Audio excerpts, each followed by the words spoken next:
Share market bye नयन में आपका स्वागत है दोस्तों। आज हम लोग एक शेयर्स के बारे में जानकारी प्राप्त करने जा रहे हैं जिसका नाम है क्रेडिट एक्सेस ग्रामीण एलटीडी की बात किया जाएगा। तो यहाँ पे क्रेडिट एक्सेस ग्रामीण एलटीडी की बात किया जाए तो आज कुल मिलाकर कहता है कि 11% के आसपास में इसमें आपका तेज़ी देखने को मिली है। तो लास्ट में इस चैनल में आपका बने रहे क्योंकि इसमें लास्ट में हम लोग टारगेट प्राइस और स्टॉप लॉस की बात किया जाएगा 1 बाय 1 करके। तो यहाँ पे देखने का कोशिश करते हैं आखिर इस शेयर में क्या हो रहा है या नहीं हो रहा है। तो यहाँ पे देखने का कोशिश करते हैं, कहता है कि जैसे आपका मार्केट आपका ओपन हुआ था तो यह शेयर 915 के आसपास में ओपन हुआ है और जो हाई बनाया 1040 के आसपास से बनाया है। लो की यदि बात करते हैं तो 902 के आसपास से बनाया है। मार्केट कैप ठीक ठाक नज़र आती है जिसमें 16,000 करोड़ के आसपास में नज़र आ रही है। और पी रेशियो की बात करते हैं तो 12 के आसपास से बनाया है और यह कंपनी लाभांश भी देती है जिसमें 0.96% के आसपास में देखने को मिलती है। यदि यहीं पे बाउनिक हाई की यदि बात करते तो 1790 के आसपास से बनाया है। बाउनिक लो की बात करते तो 810 के आसपास से बनाया है। तो हम लोग कह सकते हैं कि एक साल में जस्ट यह शेयर कहता है कि डबल से आपका रिटर्न आपका दे चुका है। तो देखने की कोशिश करते हैं आखिर ये शेयर कहाँ तक जा सकती है या नहीं जा सकती है। तो कुछ डाटा के माध्यम से समझने की कोशिश करते हैं। तो यदि यहाँ पे 1 डेज के यदि डाटा को चेक किया जाए तो 1 डेज में कुल मिलाकर कहता है कि आज जैसे ही आपका मार्केट ओपन हुआ था तो यह शेयर 915 के आसपास में ओपन हुआ। उसके बाद यहाँ से करेक्शन देखने को मिली। उसमें तेज़ी के बाद 1000 के लेवल को भी क्रॉस करने का कोशिश किया गया। फिर से यहाँ सपाट बनाने के बाद यहाँ से तेज़ी आपका बरकरार है फिलहाल। यदि वहीं पे 5 डेज़ के डाटा को चेक किया जाए तो 5 डेज में भी आपको रिटर्न ठीक ठाक नज़र आती है जिसमें 15% के आसपास में आपको रिटर्न देखने को मिलती है। जो एक टाइम में 900 के आसपास में था, फिर आपको कहता है कि 950 के लेवल को ईजी से क्रॉस किया गया। यहाँ से लगातार आपका करेक्शन के मोड में चला गया। उसके बाद यहाँ से तेज़ी आपको देखने को मिली है। यदि यहाँ पे बात करते हैं 1 मंथ की डाटा को तो 1 मंथ में भी आपको रिटर्न ठीक ठाक नज़र आती है। 11% के आसपास में देखने को मिल रही है। जो एक टाइम में 950 के आसपास में था, यहाँ से लगातार करेक्शन के मोड में चला गया।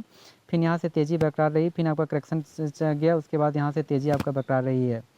यदि यहाँ पे बात करते हैं इसके 6 मंथ के डाटा को तो 6 मंथ में जो आपको रिटर्न्स देती है वो आपका नेगेटिव आपको रिटर्न्स देखने को मिलती है जिसमें आपको कहता है कि 21% यहाँ पे गिरावट आपको देखने को मिल रही है।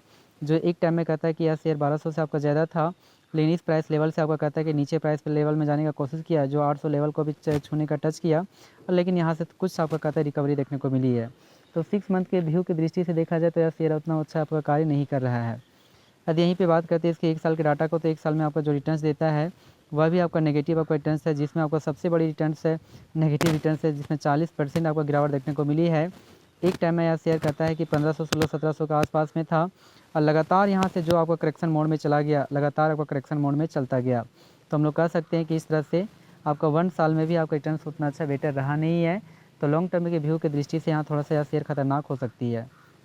लेकिन फिर भी 5 साल के डाटा को चेक करते हैं तो 5 साल के यदि डाटा को चेक करते हैं तो कुल मिलाकर जो इसमें रिटर्न्स देता है वो 35% के आसपास में देखने को मिलती है।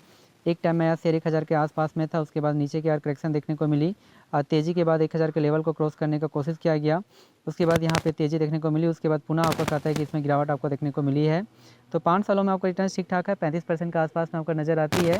तो इस तरह से देखा जाए तो ठीक ठाक उतना अच्छा रहा नहीं है क्योंकि आप इस शेयर के बारे में देख सकते हैं कि यहाँ पे देख सकते हैं कि आपका कहता है 20 फरवरी 2020 में कहता है 991 के आसपास में था और 991 के बाद अचानक इसमें गिरावट देखने को मिली और 9 अप्रैल 2020 में 344 के आसपास में आ गया। कोरोना वायरस के कारण से ऐसा हुआ था लेकिन और उसके बाद पुनः इसमें आपका तेज़ी के बाद कहता है कि 999 आने के जो 20 मई जो आपका यहाँ पे देखने को मिली 20 मई 2022 में 999 के आसपास में जाने का कोशिश किया गया।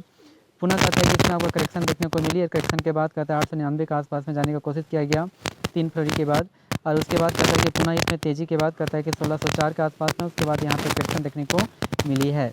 तो यहाँ पे यदि बात करते हैं 1 साल के यदि डाटा को चेक करते हैं तो 1 साल के अनुसार से यहाँ पे आप देख सकते हैं, समझ भी सकते हैं कि आखिर इसकी टारगेट प्राइस क्या होगी। तो टारगेट प्राइस तो कैसे दें, टारगेट प्राइस के बारे में यहाँ पे रेजिस्टेंस कुछ तो है ही नहीं है। तो फिलहाल के लिए हम लोग कह सकते हैं इस जोन तक आपको जाने का दमखम रख सकते हैं यदि इसी स्पीड के द्वारा रहेगा तो हमारा जो टारगेट जो प्राइस बनकर आती है वो आपका कहता है 1200 फिलहाल आपका बनकर आती है।